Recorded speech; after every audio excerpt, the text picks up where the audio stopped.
The autumn winds swept through the dusty streets of Copper Ridge, Wyoming Territory, carrying with it the harsh laughter from Murphy's saloon.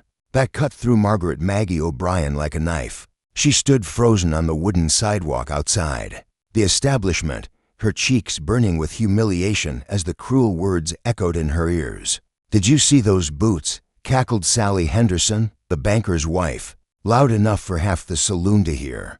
"Torn clear through to her stockings. I've seen beggars with better footwear. Poor thing probably can't afford to mend them," added Clara Morrison with false sympathy. "Though I suppose when your husband leaves you nothing but debts and a worthless claim, what can you expect?" "She actually had the nerve to ask Murphy for work," chimed in Beatrice Walsh, the mayor's wife. "Can you imagine? A woman of her station reduced to scrubbing floors in a saloon? Perhaps if she'd learned to manage money properly instead of letting Patrick gamble away their savings." The women's voices rose and fell like a chorus of cruelty, each taking turns to dissect Maggie's misfortunes with the enthusiasm of vultures, picking clean a carcass. She could hear them discussing her late husband's drinking problem, her failed attempts to work their mining claim, the mounting debts that threatened to take away even the small cabin. That was her only shelter. Maggie pulled her thin shawl tighter around her shoulders and glanced down at the offending boots. They were indeed torn. The leather split along the sides where her feet had grown swollen from long days of walking and working. The soles were worn so thin that she could feel every pebble on the ground, and the cold autumn air bit through the gaps like winter's teeth. They had been Patrick's boots originally, far too large for her, but the only footwear she owned after selling her own good shoes to buy food last month. She had come to the saloon not for drink or company, but because Murphy sometimes had work for those desperate enough to take it.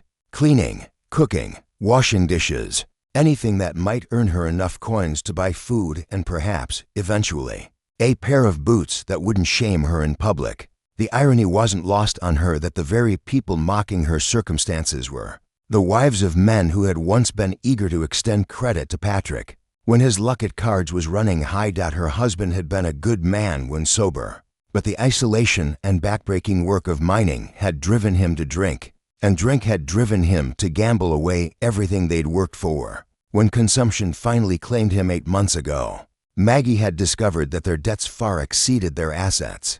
The small cabin and worthless mining claim were all that remained of 10 years of marriage and dreams of prosperity.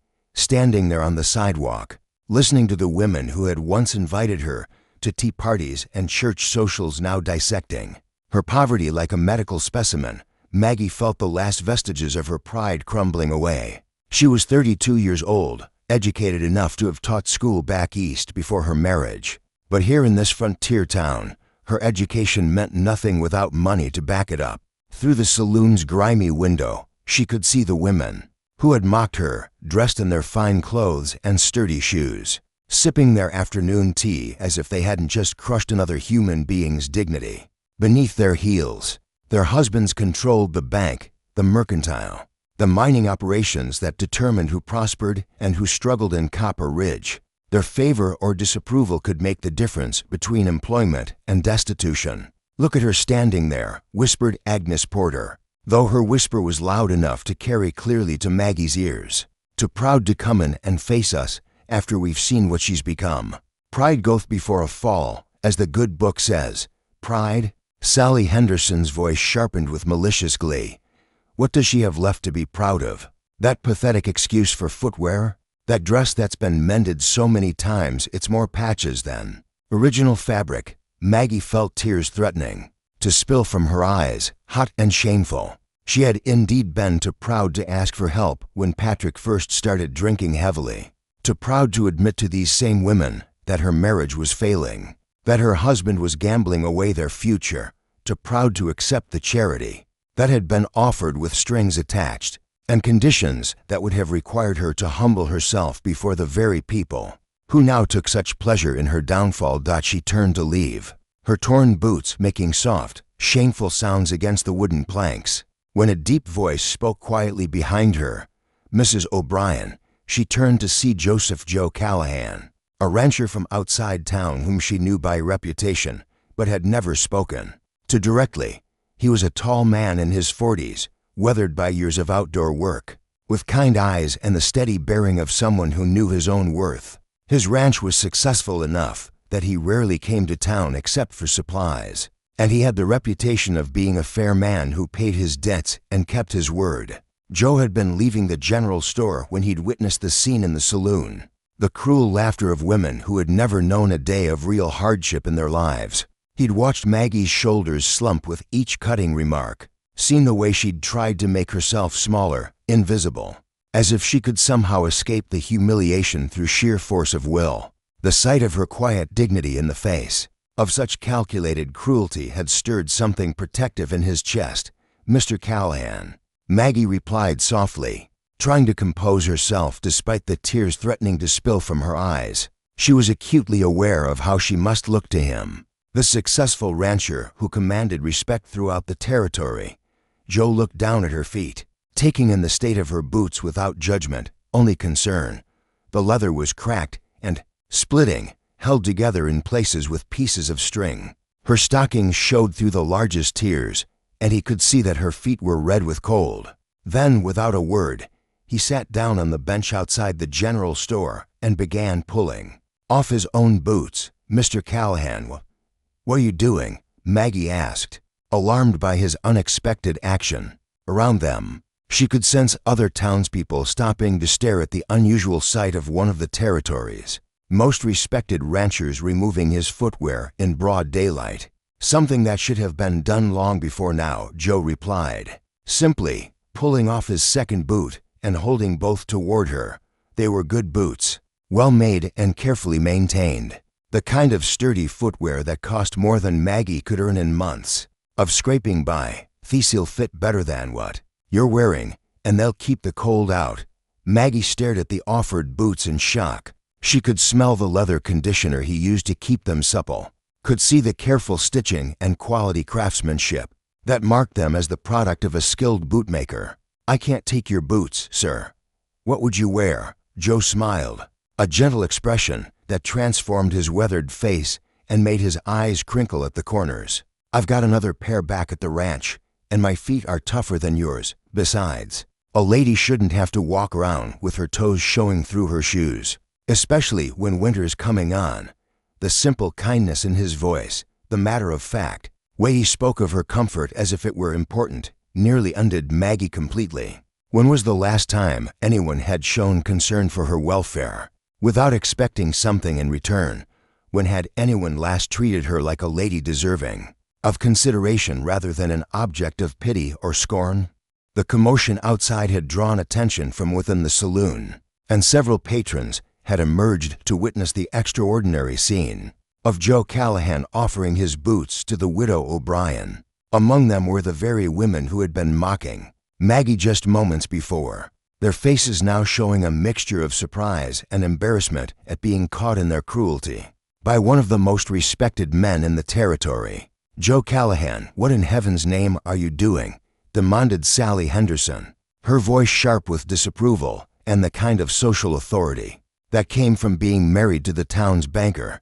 She stepped forward as if her position gave her the right to question any man's actions, even someone of Joe's standing. Joe looked up at the gathered crowd without rising from the bench, his expression calm, but his voice carrying an edge of steel that made several people take an unconscious step backward.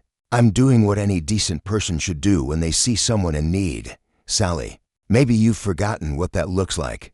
Spending so much time counting other people's money instead of their troubles." Clara Morrison stepped forward, her face flushed with indignation at the implied criticism. "You can't just give away your boots to every person who comes to town looking for handouts. Where does it end?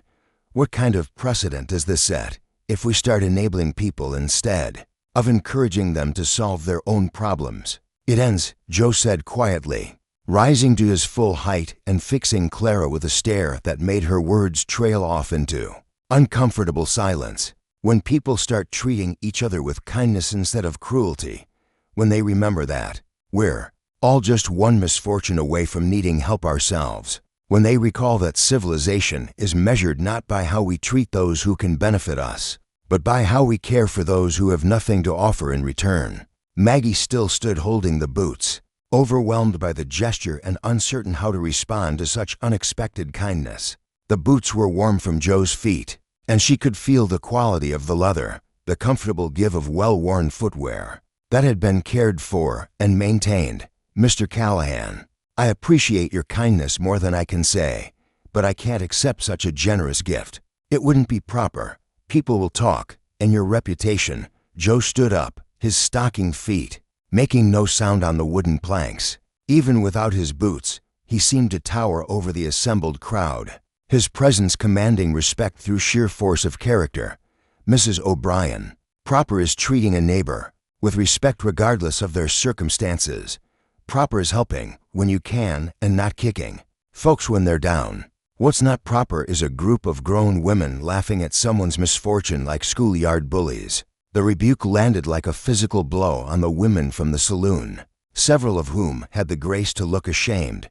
Beatrice Walsh examined her expensive gloves with sudden intensity, while Agnes Porter found something fascinating about the construction of the general store's front window. But Sally Henderson, secure in her position as the banker's wife and self-appointed social arbiter of Copper Ridge, wasn't finished. That woman's husband left her nothing but debts, she said spitefully, her voice carrying clearly across the growing crowd of onlookers. "If she can't manage her affairs properly, perhaps she should consider moving somewhere she could afford to live properly, instead of becoming a burden on this community." Joe's expression darkened like storm clouds gathering over the mountains, and something in his stance made several of the onlookers take a step backward. When he spoke, his voice was quiet, but carried the kind of authority that made grown men listen carefully.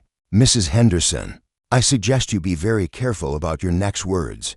Patrick O'Brien died of consumption after working himself nearly to death trying to provide for his family in a mining claim that your husband's bank encouraged him to purchase with an impossible loan. His widow deserves our respect and assistance, not our ridicule." The accusation hung in the air like gunpowder smoke, and Sally Henderson's face went pale as several people in the crowd murmured agreement. It was true that the bank had been aggressive in encouraging miners to take on debt during the boom years, and many families had suffered when the easy silver played out. "I meant no disrespect." Sally backtracked quickly, suddenly aware that she had pushed too far against a man whose word carried significant weight in the community. "I was merely suggesting that perhaps there are other places where a woman in her circumstances might find more suitable employment opportunities." "Yes, you did mean disrespect," Joe replied simply, his honesty cutting through her attempt at diplomatic retreat. "You meant exactly that. You and your friends in there were enjoying yourselves at the expense of a woman who's shown more courage and dignity in 8 months of widowhood than some people show in a lifetime of comfort." He turned to address the broader crowd that had gathered, his voice carrying the moral authority of a man who had never been known to act from anything but principle. "Here's what's going to happen.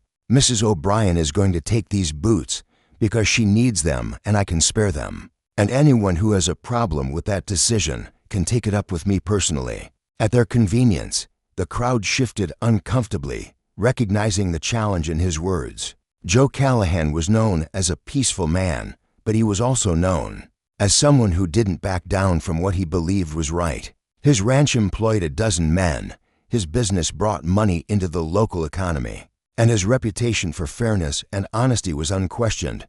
Maggie looked around at the crowd, seeing the mixture of shame and curiosity in their faces.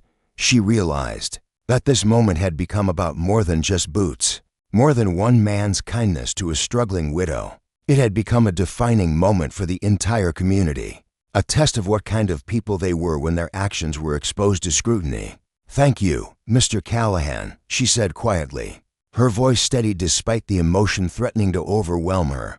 "I'll pay you back somehow. I promise. I don't know how or when, but I'll find a way to repay your kindness. No payment necessary," Joe replied, his voice gentle again now that the confrontation had passed.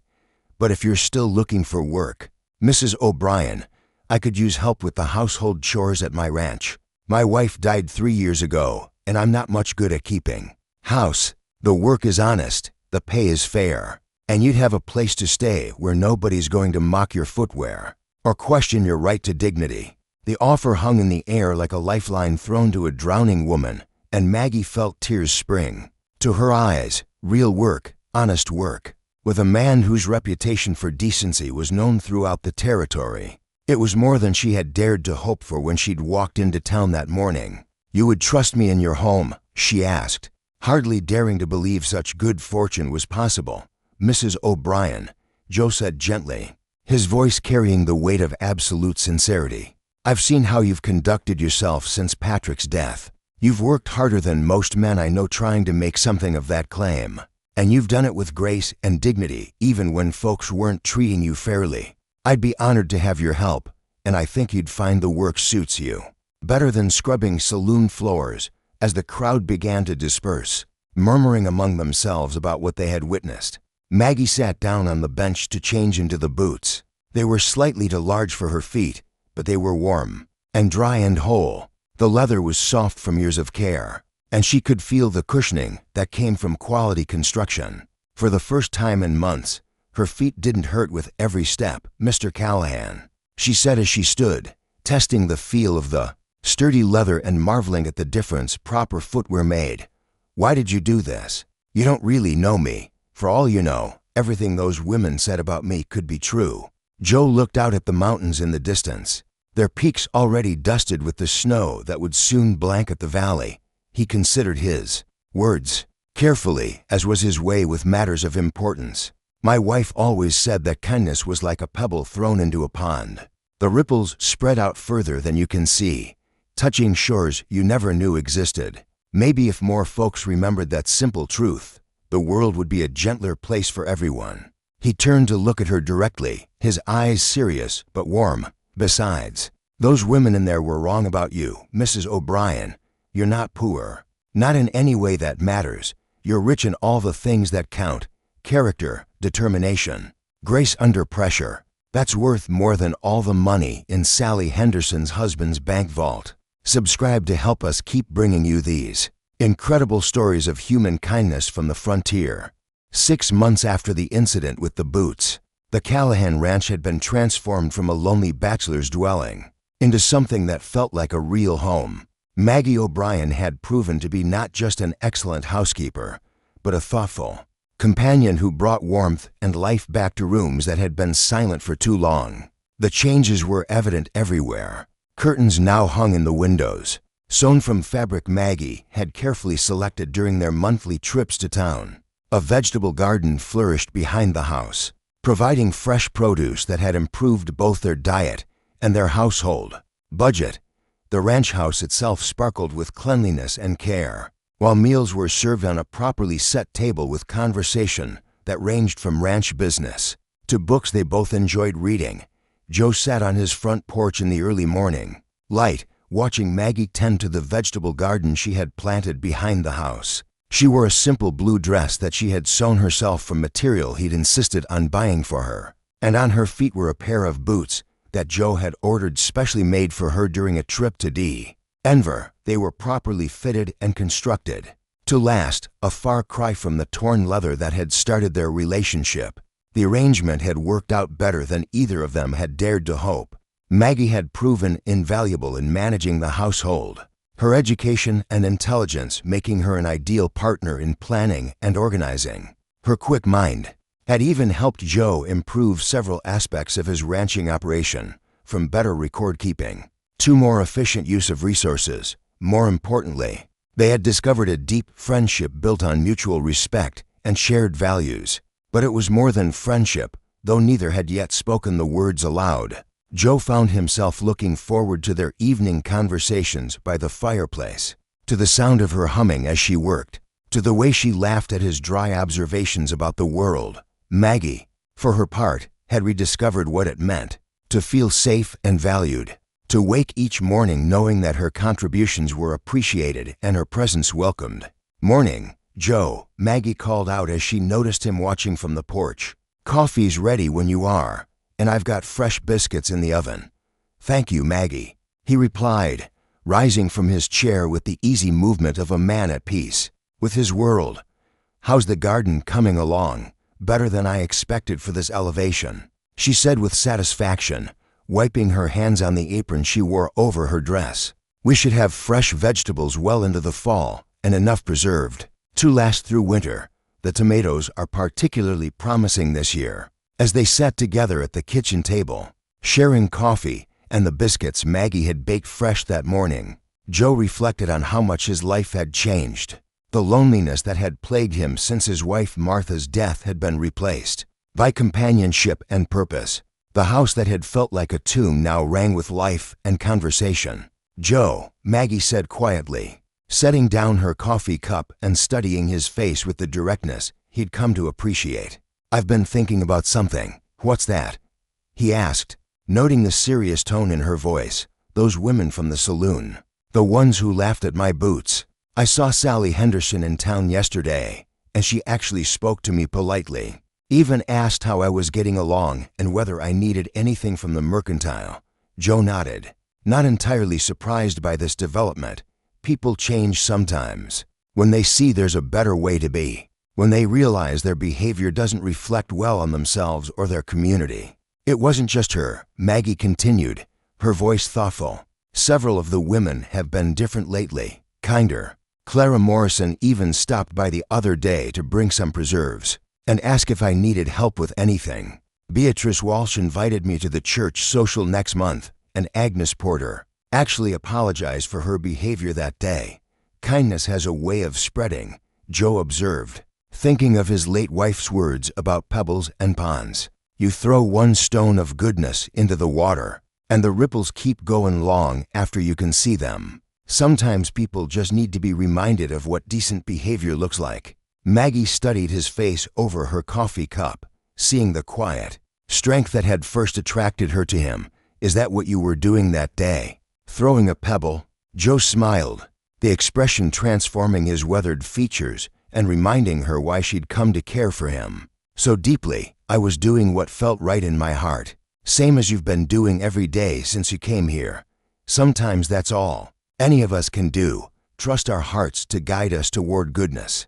Their peaceful morning was interrupted by the sound of multiple horses approaching the ranch. Looking out the window, they could see a familiar figure leading a small group of riders up the path. Doc Morrison, the elderly physician who served the scattered ranches and small towns in the area, was accompanied by two men Maggie recognized as prominent citizens from Copper Ridge. Joe went out to meet them, and Maggie could hear their voices. On the porch, though not their words, the conversation seemed urgent, and she saw Joe's expression grow serious as he listened to whatever news the doctor had brought. When Joe returned to the kitchen, his face was grave with concern. "What is it?" Maggie asked, already rising from her chair.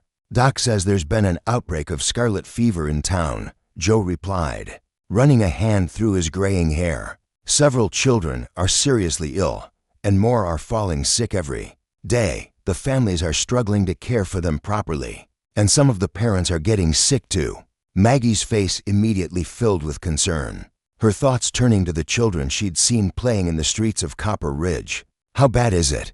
What can we do to help?" Joe looked at her with admiration, noting that even faced with the possibility of contagion, her first thought was for those in need. "Doc says they need supplies, medicine, and people willing to help nurse the sick. It's dangerous work, Maggie. Scarlet fever can kill, especially children and anyone whose health is already compromised."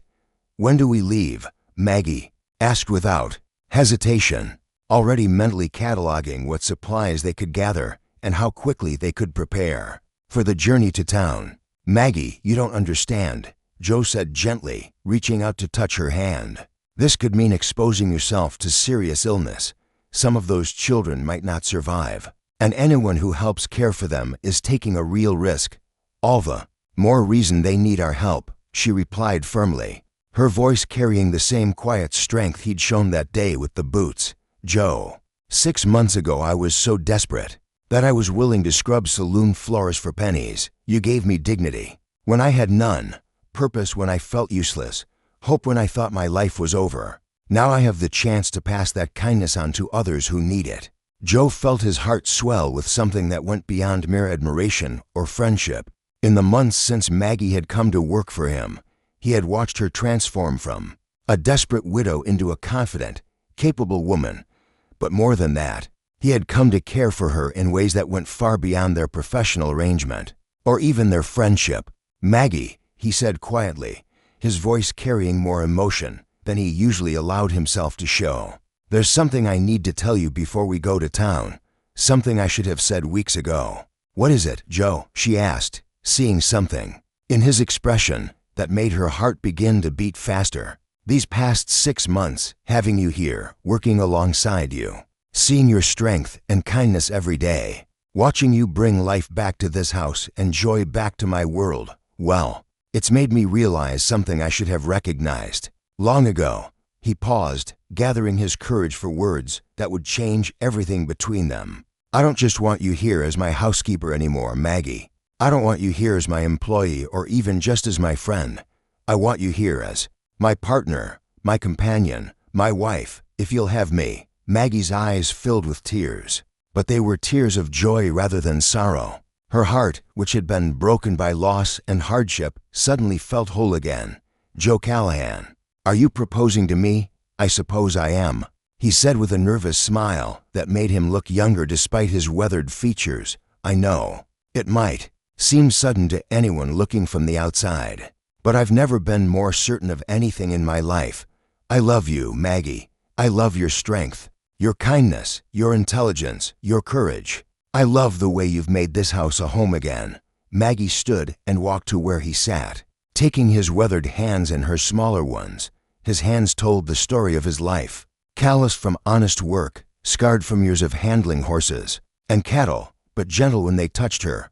"Joe, the day you gave me your boots, you gave me so much more than footwear. You gave me hope when I had none, dignity when I felt worthless, and a second chance at happiness when I thought my life was over. Yes, I'll marry you. I can't imagine anything that would make me happier." As they embraced in the warm kitchen of the ranch that had become their sanctuary, both understood that they were about to face a challenge that would test their newly declared love.